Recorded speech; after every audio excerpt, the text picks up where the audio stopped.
buenas tardes.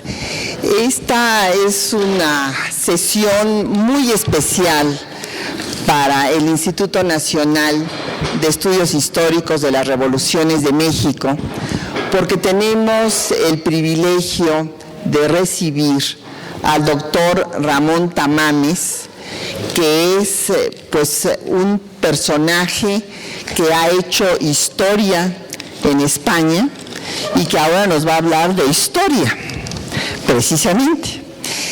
El doctor Ramón Tamames es ciertamente un personaje que ha sido de los autores de la transición española, firmantes, autor, coautor, podemos decir, de los pactos de la Moncloa, y que se ha formado en la economía, pero que es un hombre tan versátil, que tiene tal cantidad de obras que abarca no solamente la economía, sino la historia, la política, y lo mismo nos puede dar cuenta de lo que acontece en España que lo que acontece en el mundo. Yo quisiera destacar que él se formó originalmente en la Universidad de Madrid, es doctor honoris causa por múltiples instituciones académicas, la Universidad de Buenos Aires, la Universidad de Lima, la Universidad de Guatemala, la Universidad de Pekín, la Universidad Rey Juan Carlos. Él es además miembro del Club de Roma, se desempeña en la cátedra de Jean Monnet, y además de ser firmante de la Constitución española, es autor de obras clásicas que han leído no solamente los economistas de España, sino que es una lectura obligada para todo economista en cualquier parte del mundo. Su obra, Estructura Económica Internacional, es ya un clásico en la materia, así como desde luego la estructura económica de España.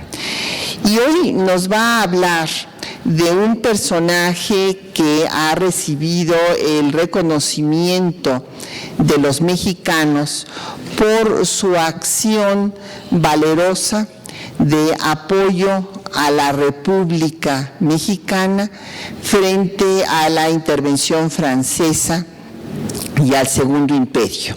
Nos va a hablar de Juan Prim en México contra el Imperio de Maximiliano y por la República de Juárez. Hay que recordar que Prim vaticinó lo que fue un hecho, fue realmente un verdadero profeta en ese sentido. Él vaticinó que los franceses en México no serían dueños más que del territorio que pisaran. Y bueno, pues esto fue una realidad. Entonces le damos con gran cariño la bienvenida a Ramón Tamames, miembro que fuera del Partido Comunista, un hombre de izquierdas comprometido con las mejores causas de la humanidad, que son las causas sociales. Bienvenido a Ramón Tamames.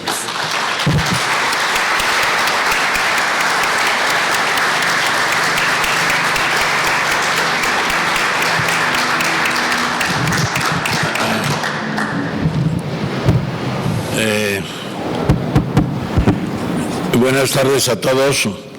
Muchas gracias por esta asistencia tan nutrida en un momento del día que no es el más afortunado para dejar las tareas cotidianas y acudir a un acto fuera de las tensiones del día y de nuestras preocupaciones inmediatas.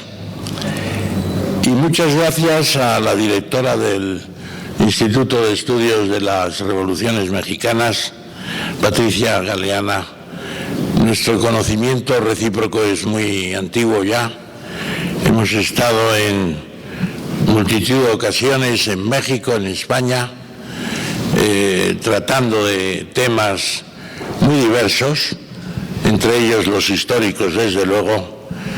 Y para mí estar aquí hoy es casi cumplir un objetivo que les explicaré que tiene su razón de ser y que tiene para nosotros, y digo no para nosotros porque somos algo más que una persona, un alto significado histórico.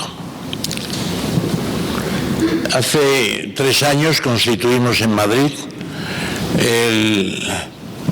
la Sociedad del Bicentenario del General Prim, que había nacido en 1814 en una pequeña ciudad de Cataluña, en Reus. Él era catalán de origen y que murió en 1870 en un atentado que sufrió heridas que le llevaron a la tumba 3 días después, en diciembre de 1870. El general Prim en esos no llegó a 60 años de vida, desplegó una actividad extraordinaria. Nació en pleno cambio de la sociedad española como consecuencia de las guerras napoleónicas en Europa, que tantas incidencias tuvieron también en la América española, en los virreinatos, empezando por México en 1810, con los primeros gritos por la independencia. Gritos que al principio eran contra el francés y por la legitimidad de Fernando VII, pero que rápidamente se transformaron en gritos por la independencia. Allí la guerra fue muy dura y además fue seguida, tras el periodo absolutista de aquel rey que había inspirado tantas emociones y que luego fue una especie de contrafigura de lo que se había pensado de él, Fernando VII, el deseado para convertirse en el indeseable, de rey que iba a aceptar la Constitución para derogarla, la que podría haber sido Constitución de los españoles de los 2 hemisferios, porque en la enumeración de los componentes de las Españas aparecen todos los países, desde la Tierra del Fuego hasta el norte de California y desde el Caribe hasta Filipinas y las Marianas. Fue un momento de emoción, pero ya la semilla del independentismo estaba sembrada y los países que habían tenido su origen en la conquista, colonización, evangelización de las Américas desde 1492 habían iniciado una nueva historia, mientras que España estaba pasando su propia dificultad transitoria de un imperio a un país con muchos problemas internos que resolver, que no habían sido atacados en la época de la Ilustración apenas, y que con las guerras napoleónicas, como digo, se exacerbaron esos problemas. Y el problema principal que surge de aquel tiempo es las guerras carlistas.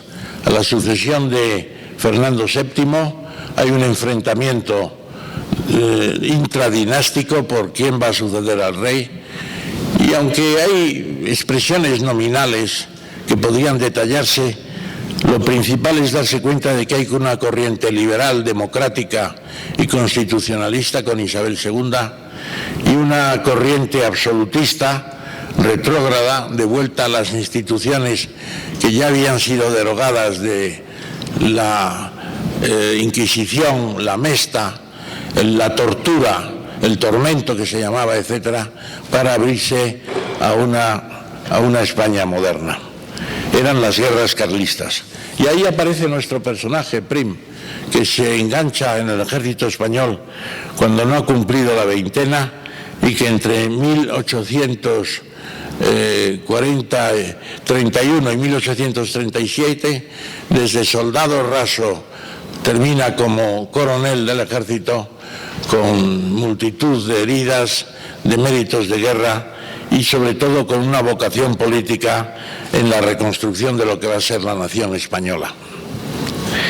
Y precisamente eso le lleva a numerosos episodios que se transforman pues casi siempre en la lucha contra la tiranía del regente de la menor edad de Isabel II, el general Espartero, su antiguo jefe, que se está convirtiendo en un dictador, y hasta que no se acaba la dictadura, Prim y los suyos no cesan. 1843.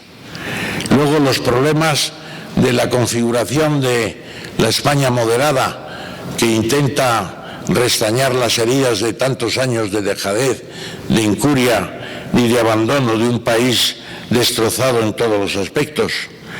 En ese tiempo él ocupa la gobernanza de la isla de Puerto Rico, que junto con Cuba y Filipinas era lo que quedaba del imperio ultramarino español. Fue un hombre autoritario, dejó un recuerdo en la isla agridulce, y todavía los puertorriqueños hablan de Prim con una mezcla de sinsabores. Fue tremendo con los esclavos que estaban sublevándose continuamente. Incluso los daneses de las Islas Vírgenes le llamaron para la represión de una sublevación con que amenazaba echar a todos los blancos del Caribe. Y realmente él cumplía las leyes, cumplía lo que tenía por encargo, y fue después, ya en 1861, en su viaje de vuelta de México hacia España y su entrevista con el Abraham Lincoln, cuando se da cuenta de que el esclavismo es una causa perdida que él mismo podría haber hecho extinguir, y le faltó poco tiempo para ello. Luego siguen otros episodios. Es un general crítico porque en España no hay verdadera soberanía nacional. El pueblo vota, pero vota el 10% del pueblo, el que está inscrito en los registros de las tributaciones, de las contribuciones. Es lo que se llama la democracia censitaria, los que están en el censo de contribuyentes. Los demás no pintan nada. El 10% de la gente vota, el 90% no tiene derecho de voto. Es una ficción de la democracia. Él plantea desde muy al principio el sufragio universal. Y todo eso lo convierte en un hombre difícil, complicado, que gana su carácter de héroe nacional en una guerra que se promueve entre España y Marruecos en 1860 para, en cierto modo, ocultar los graves problemas internos del país. Es el gobierno largo de O'Donnell, y allí se convierte en un héroe nacional.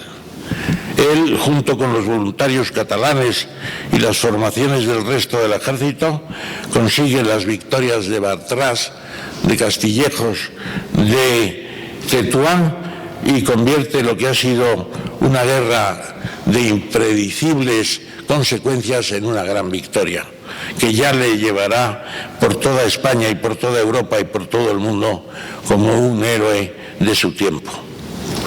Y es después de ese momento cuando surge el episodio de México. Les he ahorrado a ustedes muchas acciones intermedias para no cansarles y no prolongar este acto. El episodio de México es bien sencillo de explicar. En 1857, en México está en guerra civil entre los liberales, que están encabezados por Benito Juárez, y los conservadores, muchos de ellos monarquistas, que tienen el intento de acabar con el gobierno legítimo y dar al país una nueva monarquía, todavía en términos indefinidos. La guerra evoluciona de una determinada forma, y a lo largo de la guerra Benito Juárez, y les diré una nota anecdótica. ¿Saben ustedes por qué Mussolini se llamaba Benito? Porque en Italia Benito es Benedetto, porque el padre de Mussolini, el duce, era un gran admirador del presidente Juárez.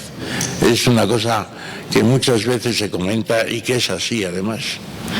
Entonces Juárez necesita nacionalizar los bienes de la Iglesia para expropiarlos, confiscarlos y convertirlos en medios de pago.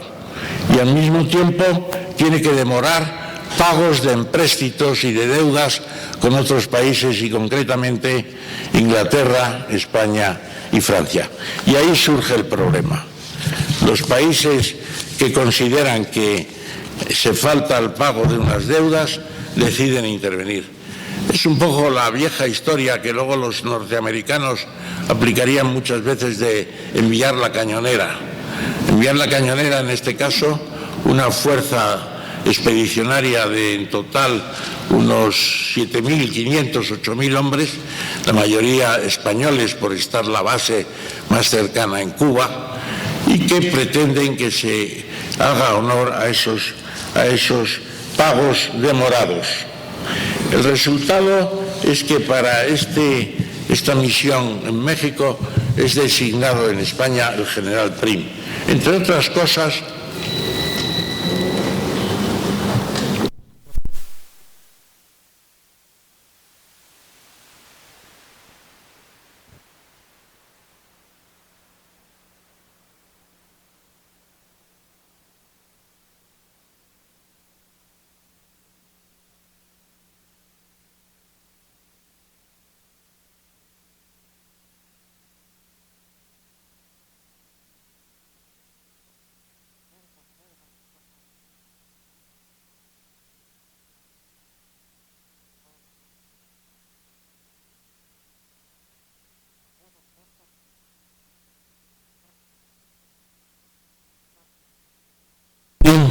con Carmen Agüero, una señora mexicana que tenía grandes propiedades, su familia, en toda la República y especialmente en las minas de Zacatecas.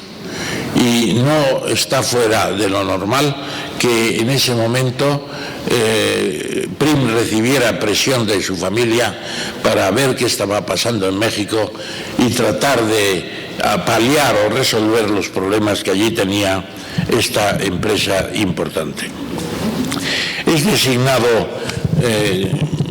capitán de las fuerzas españolas y se encuentra al llegar a Cuba con que un enemigo personal suyo, el gobernador de la isla, el general Serrano, ya ha destacado las fuerzas a Veracruz, ya han desembarcado, con lo cual el propio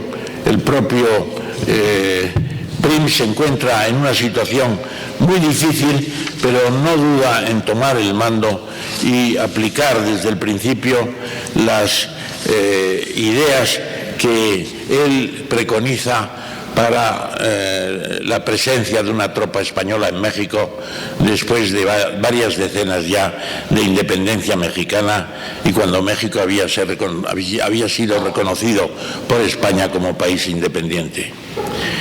La arenga que hace al desembarcar en Veracruz es: orden pues y respeto al país en que nos hallamos.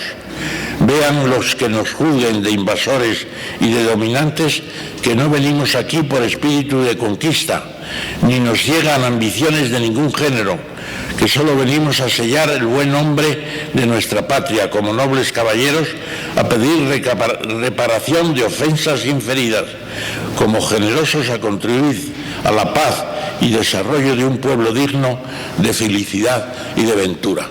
Estas son sus palabras, muy distintas de los ingleses, que iban simplemente a cobrar lo que se les debía, y los franceses, que iban con aviesas intenciones derivadas de la petulancia de Napoleón III para invadir México.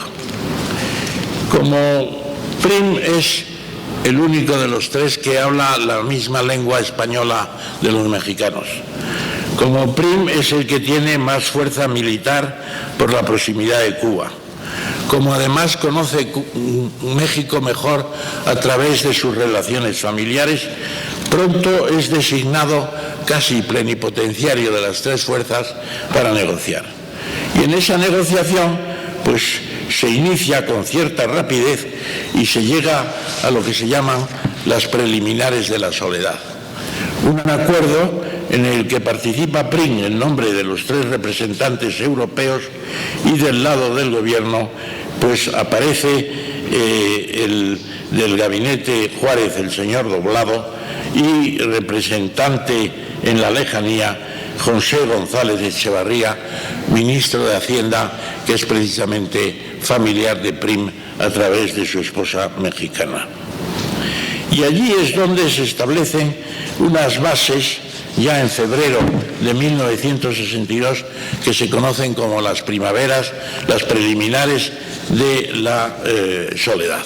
Preliminares, ¿por qué? Porque son los acuerdos preliminares que posteriormente se irán confirmando en una conferencia que se pensaba realizar en Orizaba, a medio camino entre Veracruz y Puebla, en una zona más adecuada por su clima para la presencia de los europeos que estaban sufriendo en sus carnes pues los cambios climáticos, algunas epidemias y sobre todo el llamado vómito negro que estaba haciendo desplazar hacia los hospitales en La Habana numerosos soldados que no podían seguir en el país.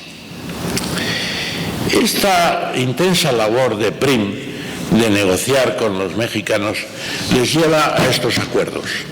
Y estos acuerdos son, en principio, y hay que decirlo todo, la diplomacia mexicana se da cuenta de que no está ante una política de cañonera pura y dura, que los europeos que vienen no vienen con mucha fuerza, que entre ellos no están demasiado de acuerdo, que sus puntos de vista pueden diferir y por lo tanto la diplomacia mexicana se toma el tema con relativa tranquilidad y establece unos principios que apaciguan las relaciones entre invasores e invadidos en términos que son bastante convenientes para México. El gobierno de México se aviene a cumplir con las reclamaciones de los aliados, es el primer principio. Las negociaciones finales serían en Orizaba.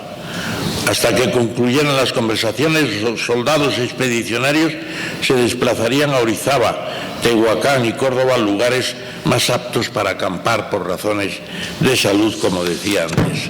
Finalmente, y como prueba de la transacción lograda, la bandera mexicana ondearía en lo sucesivo de nuevo junto a la española, la francesa y la inglesa en Veracruz y en San Juan de Ulúa.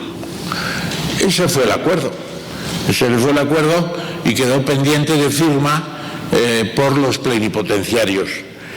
Los ingleses firmaron sin ningún problema y el contraalmirante francés Lacajavir, que se daba cuenta de que el texto era muy comprometedor para Francia, sin embargo, por la insistencia y la capacidad de convicción de Prim, acabó firmándolo.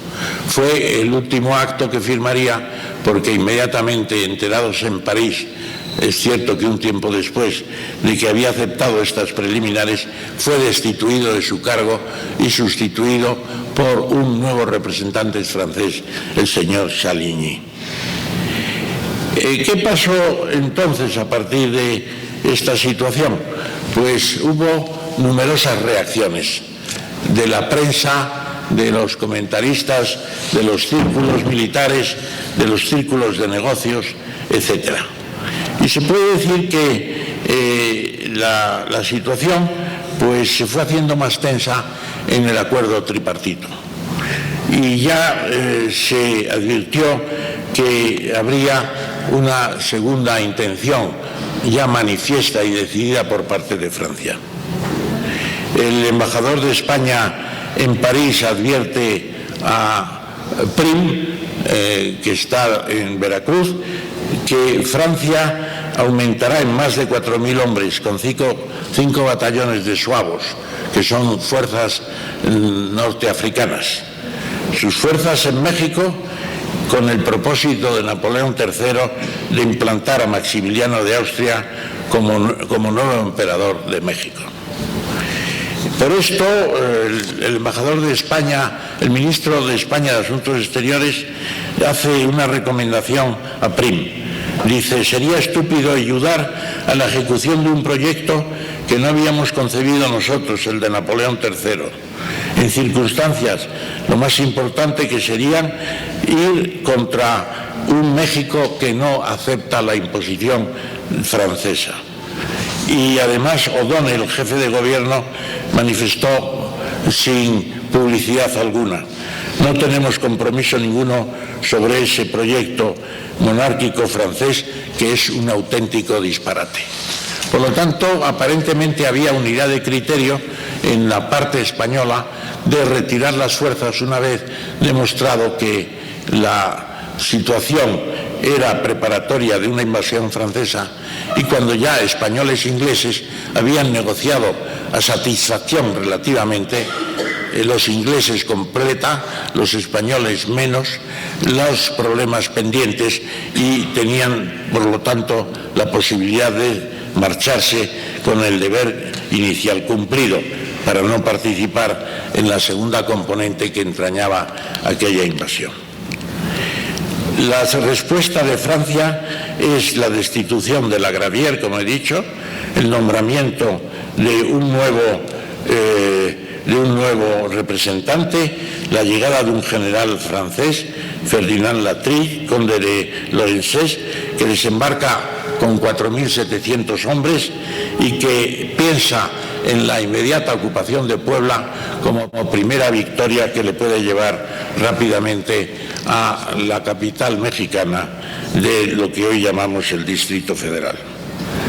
En Veracruz se presenta Almonte, un líder, por así decirlo, un mandamás, de otra forma dicho, de la tendencia monarquista mexicana, planteando derrocar la República y manifestando que contaba con el apoyo de franceses, ingleses y españoles. La República Mexicana niega ese manifiesto de Almonte y rompe relaciones diplomáticas con Francia. Ya queda claro el panorama. Francia se quedará sola en México para iniciar su desastrosa aventura, y españoles y británicos volverán después de haber llegado a acuerdos con la República de Juárez. Y nos encontramos, por lo tanto, ante una situación en la que España y Inglaterra empiezan a embarcar sus tropas con destino a las colonias británicas del Caribe, los primeros, y de Cuba los segundos, en una operación que se hace con relativa rapidez y que deja a los franceses solos ante su destino escogido en medio de los sueños de aventura de Maximiliano III, que aspiraba a ser nada menos que el emperador de Europa. Hoy se discute que Napoleón III tuviera verdadera relación familiar con Napoleón I, pero eso ahora no pasa de ser una anécdota, porque lo principal es que tenía un propósito de luchar para convertir Francia en la superpotencia europea. ¿Cuál era el panorama? Pues el panorama es que el canciller Bismarck, que era el verdadero gobernante de Alemania, con el rey de Prusia sobre él, pues Bismarck tiene la idea de que hay que hacer una gran Alemania y establece una unión aduanera de todo el norte de Alemania y una unión monetaria de todo el norte de Alemania. Pero no contento con eso, pues tiene que acabar con la resistencia de Austria, que es un imperio. Alemania no es un imperio, Prusia es un reino, y se enfrenta a Prusia en una batalla que da mucho que pensar a Napoleón III. Si ha derrotado a los prusianos con tanta facilidad, podría arremeter contra Francia.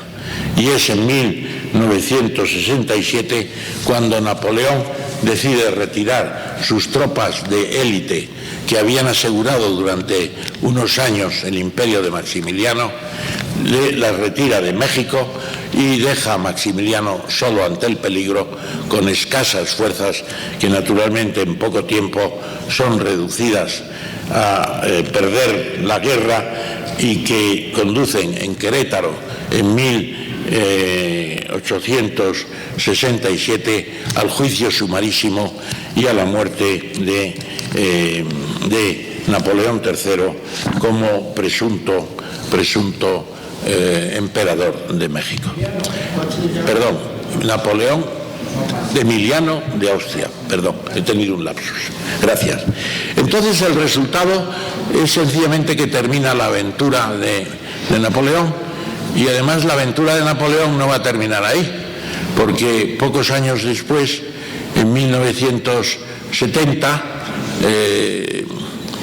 Prim, que es otro personaje del drama, ¿no?, pues ha conseguido llegar a la lucha contra la tiranía, destronar a Isabel II como reina, proclamarse un gobierno provisional en España, del cual es pronto jefe del Consejo de Ministros, presidente del gobierno, instaurar una constitución democrática con soberanía popular, con derechos políticos, derechos humanos, con el principio de una monarquía constitucional, y está buscando un rey para España.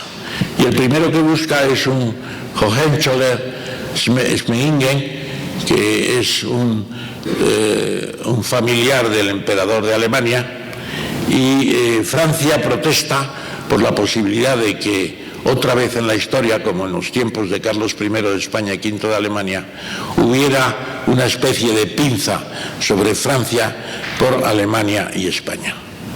Aquella protesta es tomada con una cierta ironía por Prusia, y el resultado es que Napoleón III, de manera absolutamente irracional, declara la guerra a Prusia y la pierde naturalmente. Y los propósitos del emperador Napoleón III de hacer una Europa con una unión monetaria latina, una unión aduanera de todo el sur de Europa, etcétera, se vienen abajo, y empieza entonces el gran poderío alemán, que va a ser el comienzo de otra fase que con el tiempo llevará a la Primera Guerra Mundial, que es el enfrentamiento del Imperio Británico con el Imperio Alemán. Tenemos, por lo tanto, a los personajes del drama muy diversificados. Juárez sigue ahí y consigue controlar la República. Porfirio Díaz consigue victorias militares que asientan la República. Luego emprenderá su propio camino hacia el porfiriato.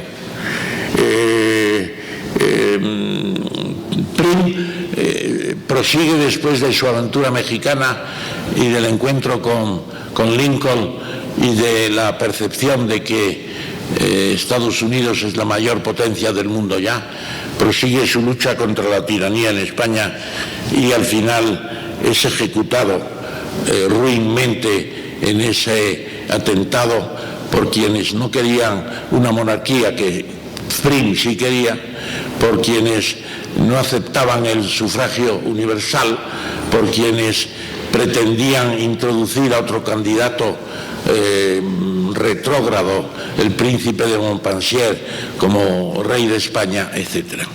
No se ha sabido quién disparó contra Prim, pero se supone que ahí estaban todos sus enemigos, incluidos los latifundistas de Cuba, que después del viaje que había hecho Prim se daba cuenta de que Cuba tendría que ser independiente de alguna manera, y ellos no querían ceder ni en el esclavismo que Prim había abandonado, ni en la independencia que Prim estaba empezando a vislumbrar. Esa es la historia de lo que sucede en todo esto. Y yo diría que algo muy importante de la experiencia de Prim en México fue saber lo que era una revolución. Saber lo que era una revolución con todas sus dificultades, contra poderes de hecho, los poderes de la Iglesia, los poderes de los grandes propietarios, los residuos de la colonización. Todo eso también existía en España. Y la necesidad de conseguir una soberanía popular con una idea en torno a una nueva democracia. Y ese viaje también contribuyó en su segunda fase, aunque fuera mucho más breve, la que hemos dicho a orillos del Potomac, con la idea de que realmente la soberanía nacional es lo único que puede gobernar a los pueblos. Por lo tanto, Prim ganó mucho en experiencia en este episodio de apenas medio año. y cuando llegó a España explicó racionalmente todo lo que había visto.